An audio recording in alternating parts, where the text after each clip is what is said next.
Dans cette vidéo, on corrige l'exercice 2 de la page 38. Si on ajoute le même nombre au numérateur et au dénominateur de la fraction 4/5, on obtient la fraction 2/3. Quel est ce nombre?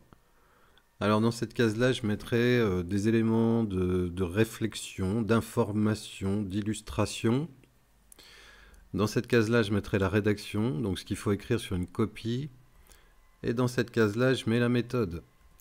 On commence par choisir l'inconnu. Bon, là, il n'y a pas à chercher midi à 14 h. L'inconnu, c'est le nombre qu'on cherche.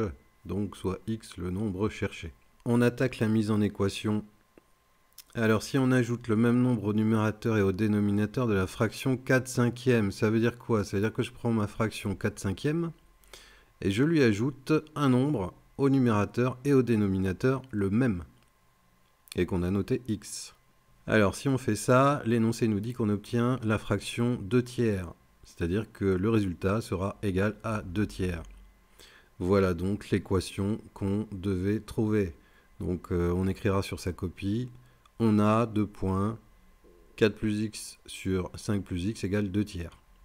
On passe à l'étape de résolution. Comment on résout une équation comme ça? Alors, c'est des équations du type Thalès, ça. Vous avez deux quotients égaux, donc on va faire un produit en croix. 3 fois 4 plus x est égal à 2 fois 5 plus x. Pour se débarrasser des parenthèses, on développe.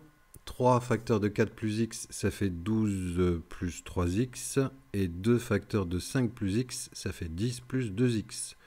On passe les x à gauche et les constantes à droite. On réduit et on obtient x égale moins 2.